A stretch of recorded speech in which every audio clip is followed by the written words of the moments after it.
केला बेचने वाली चुड़ैल। एक बार की बात है, जादूपुर नाम के एक गांव में करतब दिखाती एक औरत एक रेड्डी के लिए गांव में आती है। आइए आइए मेहरबान कदरदान, खाइए रोहड़ा के ताजे ताजे केले। कभी खाए नहीं होंगे ऐसे केले, पीले पीले केले खाइए। ये कहकर रोहड़ा हाथों में 4 केले लिए उन्हें सर्कल में जोर जोर से हवा में उछालती हुई करतब दिखाती है, जिसे देखकर आसपास के सारे बच्चे अपने अपने मम्मी पापा से उस औरत के पास जाने की जिद करने लग जाते हैं। पापा, ऐसा तो सर्कस में बॉल से होता है ना, ये आंटी तो केले से कर रही है, चलिए ना पापा देखते हैं। रोहड़ा एक पतली सी तार पर चलती हुई केलों से करतब दिखाती है। आते जाते सभी लोग बाहर रुककर उसके करतब देखते हैं और वाह वाही करते नहीं थकते। जैसे ही एक आदमी पास आकर उसे पैसे देने लग जाता है, तब वो कहती है, अरे नहीं नहीं साहब, मैं करतब तो बच्चों के मन को बहलाने के लिए करती हूँ, धंधा तो मेरा केले का है। पीछे देखो मेरी रिड्डी, जो भी मेरे केले खाएगा मेरी तरह चुस्त दुरुस्त और तंदुरुस्त हो जाएगा। पता चलता है क्या कि मेरी उम्र 55 की है। अरे पर ऐसे ठंड के मौसम में कोई केला क्यों खाएगा? ये ऐसे वैसे केले नहीं है साहब, ये शरीर में गर्मी देते हैं, ठंड को दूर भगाए जो भी रोहिणा के केले खाए। पापा, अगर मुझे केले नहीं मिले तो मैं घर नहीं जाऊंगी।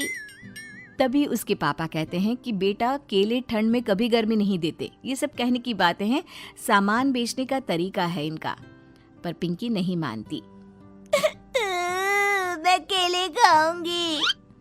पिंकी की जिद के आगे नत्थू हार जाता है और उसे केले खरीद कर दे देता है। पिंकी खुश होकर केले घर ले आकर खाती है। अब मैं भी करतब करूंगी, कितना मजा आएगा, जादुई केले। पिंकी पहला केला खत्म भी नहीं करती कि वो बेहोश हो जाती है। दूसरे केले से एक काला धुआं आता है और रोहड़ा चुड़ैल बनकर बाहर निकल आती है। मेरे भूतिया केले बच्चे न खाए, ऐसा हो ही नहीं सकता।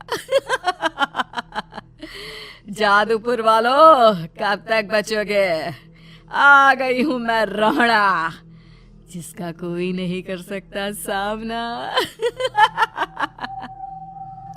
रोहड़ा पिंकी को गोद में उठाकर काले धुएं में कहीं गायब हो जाती है।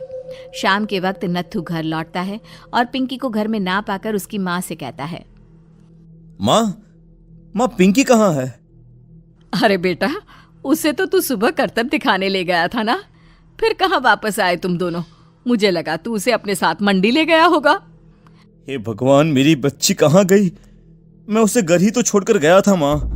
नत्थू गांव के घर कोने में अपनी बेटी को ढूंढता है, पर उसे वो कहीं नहीं मिलती। परेशान होकर आखिर रो रो कर नत्थू हिम्मत हार कर घर लौट आता है। अगली सुबह रोहड़ा फिर से करतब दिखाने आती है और इस बार पिंकी की तरह रोनी केले खरीद लेता है। 50 रुपए दिए थे पापा ने, सारे पैसों के मैंने केले खरीद लिए हैं। अब मैं भी आंटी की तरह ही करतबबाज बन जाऊंगा। यही सोचते हुए रोनी केले खाता है और पहला अकेला केला आधा खत्म भी नहीं करता कि चुड़ैल उसके सामने आ जाती है। मेरे साथ चलने का समय आ गया है रोनी। ये तो बस शुरुआत है।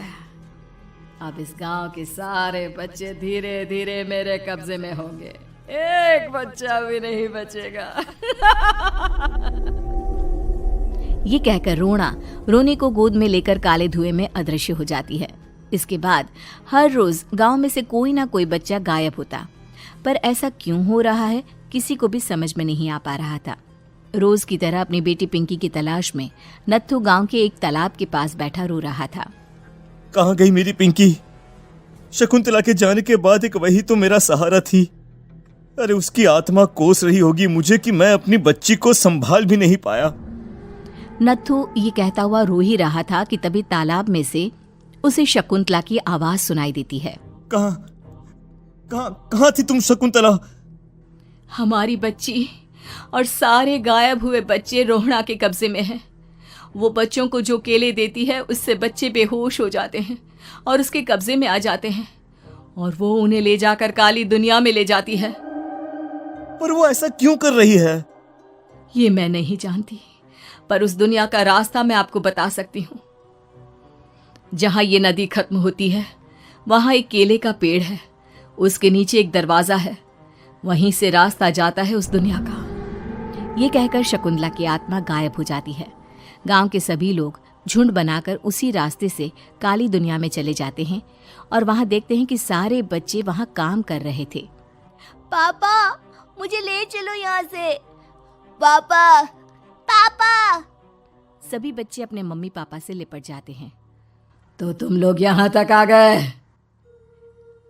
क्यों हमारे बच्चों को पकड़ लिया तूने? तुझे शिकार ही बनाना है तो ले, हम सब आ गए हैं, हमें खा ले। नहीं, मुझे बच्चे चाहिए, मेरे बच्चे के बदले तुम लोगों के बच्चे। क्या मतलब? मैं इसी गांव में रहने वाली एक औरत थी। केले की चोरी के इल्जाम में मेरे बेटे को गांव वालों ने इतना मारा कि वो मर गया। उसी दिन मैंने ठान लिया कि गांव वालों का भी वही हाल करूंगी। कुछ दिन बाद बेटे के चले जाने के दुख में मैं भी मर गई और मेरी भटकती आत्मा एक चुड़ैल बन गई। और फिर मैंने बदला लिया तुम सबके बच्चे छीनकर।